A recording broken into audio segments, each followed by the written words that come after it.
I'm Dr. B, your chemistry teacher. Today we are going to go to the lab. I'm going to take us into the laboratory where we're going to look at a few things in the laboratory.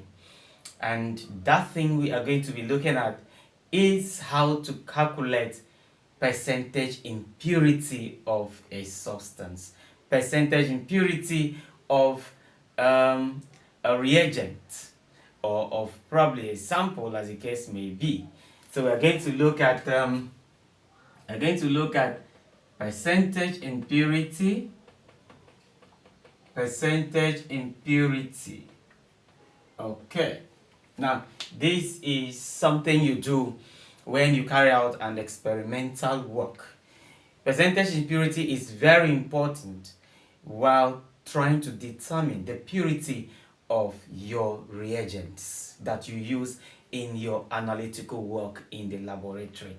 Now, do not forget that I have always said this. Your contribution to what I'm doing is to share my videos. Share the link, tell them to subscribe and be part of what we are doing. Alright, so you go to YouTube, Dr. B Chemistry or Science classes, and subscribe and share. Do not forget to share, and then also leave comments, like, and then you can also go to my Facebook page, Dr. B Science or Chemistry classes, and do what? Follow. Also, remember to share the link of that Facebook page to your colleagues, friends, and group to be part of what we are doing. And don't forget to leave a comment where necessary, and then also like, and then you follow. Now, that I think you are doing already at hand. Okay, so what is percentage impurity? It is important for us to know, like I said earlier, that for you to be able to prepare standard solutions in the lab, you must understand the purity of your reagents. If your reagents are not pure, you will not be able to get the right results at the end of your experimental work. So percentage impurity is very important while calculating or while doing your analytical experiments in the laboratory. Okay, it is simply the amount of a pure substance, in an impure sample. That is just what it means. What percentage impurity means: amount of a pure substance in an impure sample.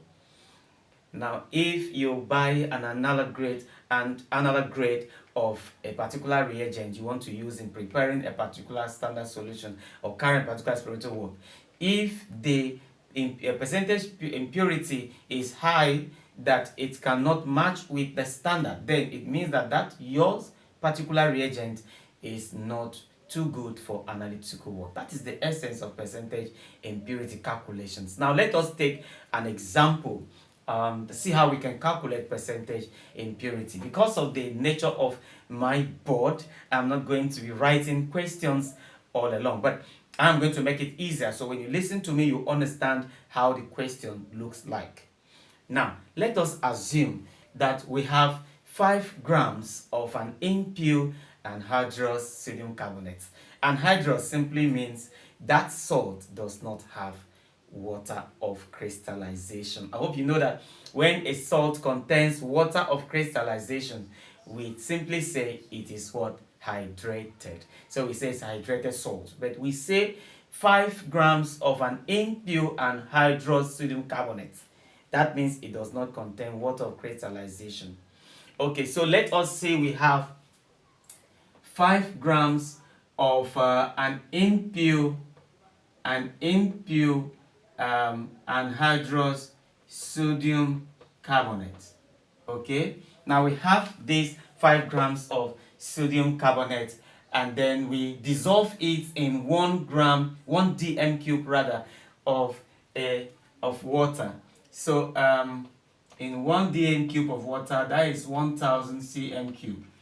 Okay, of course, measurements are usually standard measurements are usually done with respect to 1 dm cube, and 1 dm cube is 1000 cm cube or 1000 ml of solution. So you dissolve 5 grams of impure sodium carbonate in 1 dm cube of water. Let's put that because the volumetric flux you use in measuring is 1000 kg water. So you dissolve this there. You have decided to make what you call a standard solution of sodium carbonate. That's what you have just made. Now you use that particular standard solution of sodium carbonate, all right? The 5 grams you dissolve in 1 dm cube. Use it to do what? To carry out a titration analysis. That is a neutralization analysis. Okay, because you are titrating sodium carbonate, that is a salt, against an acid. So that is a neutralization reaction. So 5 grams of this dissolved in this form the standard solution for sodium carbonate. You now use it to do your titration by neutralizing it with an acid. Let us say you neutralize it. You neutralize with 0.1 molar HCl. That's what you did. Alright, that means you are doing a titration of sodium carbonate with HCl. Okay, now you are probably being given an amount of sodium carbonate in solution, and you are told that the amount of sodium carbonate in solution is, let's say, 0.0011 mole. Okay, let's just say that. Okay, this is given. This can be calculated. But let's assume that in your question you were given an amount of sodium carbonate in solution. Now, there is something you must know. We dissolve 5 grams of impure salt. We do not even know the concentration of the base. All we know is that we dissolve 5 grams of impure anhydrous sodium carbonate in 1 dm cube. Prepare that standard solution. Use it to do titration against 0.1 molar HCl. Now, the question is, what is the percentage impurity? So the question now is, what is percentage impurity of the anhydrous sodium carbonate? That is the question. Okay, you're in the lab. You dissolve 5 grams of sodium carbonate, impure sodium carbonate, which is anhydrous, in water. Okay, measure it up to 1 dm cube, which is 1000 mils. Use it to carry out a titration analysis. And when you carry the titration analysis, you did that with 0.1 molar HCl as an acid. You have your endpoint. The question now is, how do we know the percentage impurity of sodium carbonate? Yes, in that solution. How do we know if the result which you got at your end, by looking at your endpoint, is correct, can be reliable? So we need to calculate the percentage impurity of sodium carbonate. Now I want us to know that sometimes questions are given to you and some parameters may not be necessary. They are only necessary if you want to use them to calculate another thing. For example, in this question you see here, this 0.1 mole is not too necessary. Not too necessary in the sense that if we want to calculate percentage impurity, we will not need this. But if we were asked to calculate concentration of the base, knowing that the base concentration is not given, but only the mass is given, where we were expected to calculate the base concentration, then we will need this. In the sense that your CAVA over CBVB is equals to mole ratio, So if we are looking for this, which is a concentration of the base, we will need that of the acid, which is this. The volume of the acid will be given as well. And then the volume of the base is 25. It's always 25, alright? So 25 more cm3. Okay, but since we are not calculating this, this is not needed. The only thing that is needed here is this, and this. That is what is needed here. That is the mass of the impure salt, the volume of the base that was used to carry out the neutralization reaction, that is the titration, and then the amount of sodium carbonate in solution. That is just what you need. Now let us use that, deploy that into the solving of the percentage impurity. Okay. Make sure you have this data right now in your paper or on your paper so that we are going to work with them. I'm going to put this off now. Now, if we want to calculate the percentage impurity of sodium carbonate, we will start by saying percentage impurity is equals to the mass of impurity all over the mass of impure salt times 100 over 1. That is the formula to calculate percentage impurity. If a question was given to you directly, where you do not need to go through the hurdles of the mass of the impure salt, go to the hurdles of all those stuff, you will just go straight and use the data on mass of impurity over mass of impure salt and 100. But I want us to know that the mass of impurity of impure salt is known, because you were told that 5 grams of the impure anhydrous sodium carbonate. So the mass of the impure salt is known, is 5 grams. But what we do not know is the mass of the mass of impurity. So for the mass of impurity, we can calculate it simply. We can say that the mass of impurity is simply mass of impure salt minus the mass concentration. Yes, the mass of impure salt minus mass concentration. Again, the mass of impure salt is repeating itself here. We already know the mass of impure salt, which is 5 grams in the question. So what we do not know is the mass concentration. And usually, mass concentration is calculated as, let's say this mass concentration, as N capital M over what? V. That is the formula for mass concentration. And this means that N is the amount of sodium carbonate in solution. That was given as 0.0011. It was calculated. I don't want to bore us with this, since the question was showed that it was given already. And then M is the molar mass of the sodium carbonate, while V is the volume to which the standard solution of the sodium carbonate was used to do what? To titrate with the hydrochloric acid, which is always 25. So the N is 0.0011 mole times the molar mass is 106 grams per mole. Remember that 106 is the molar mass of sodium carbonate. You can calculate it. All over what? All over 0.025 dm cube. But why 0.025 dm cube for volume, when the volume was actually 25 cm cube? This is because your standard solution was prepared against 1000 mils, which is the same thing as 1 dm cube. So if you must do your calculations, you have to convert it from the cm cubic to dm cube.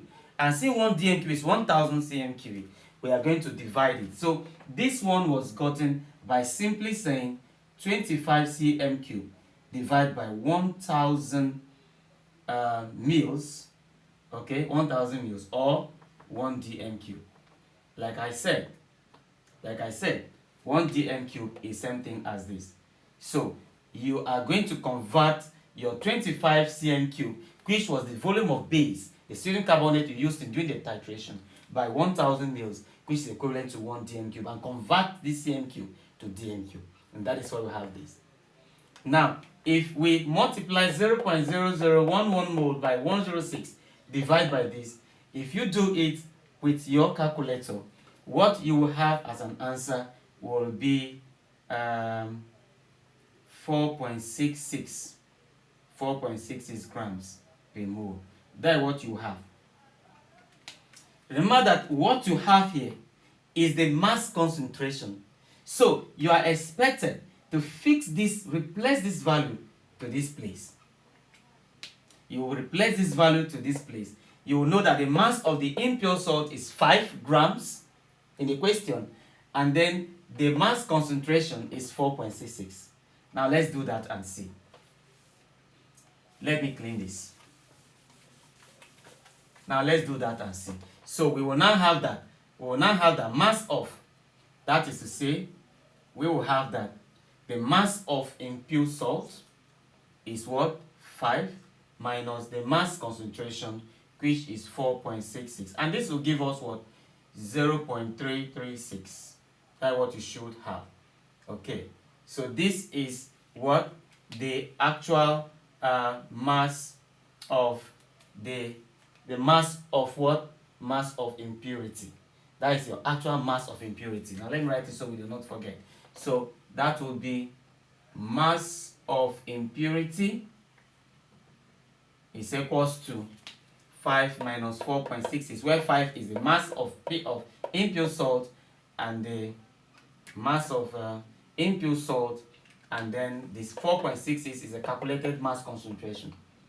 Now, since we now have the mass of the impure salt, we have the mass of we have the mass of the impure salt, and then we also have the mass of the impure substance, okay, mass of impurity, and then the mass of the impurity and the mass of the impure salt. We can now substitute it to our percentage impurity question. So to do that, then we will now say, okay, we will now say therefore percentage impurity, which we say is mass of impurity over the mass of impure salt or sample times 100 over 1 will now become mass of impurity is 0.336 grams all over the mass of impure salt is 5 from the question, and this will be multiplied by 100 over 1. If you do this, if you do that with your calculator, 0.336 times 100 divided by 5 will give you about okay, this is about 300 and this is about 30, yeah, we'll give this about 33 point something, and then if you multiply this by this, you have about 33, and then you divide by this, so you should have about 6.72 yes percent. Right, so you could see that this is actually your percentage, this is actually your percentage impurity, So it means that the amount of the impure substance in sodium carbonate or hydrated sodium carbonate that was used in the preparation of used in the experimentation of your volumetric or titration analysis is 6.72. If you compare this with the standard and you see that it is above or far above the standard, that means that sodium carbonate you use as hydrated was having more impurity than standard and will not give you the appropriate experimental results that is required. So you see that it's always necessary to calculate the percentage impurity of your sample, of your substance, or especially your reagents you want to use in analytical work in chemistry. You can look at some questions that has to do with calculation of percentage impurity and try to apply the formula and the method we have used here to solving the problem. Very importantly, you must understand how to calculate percentage impurity because you need it in getting accuracy of your experimental results or work. Do not forget to share. Do not forget to like. Please ensure you share. Do not forget also to like, comment, and to follow on my Facebook page. The same thing, do well to share to other colleagues to be part of it. And don't also forget to leave your comment there. Even if it's question, we'll attend to them. And then, don't forget to like. Until next time, I am Dr. B. It is bye for now.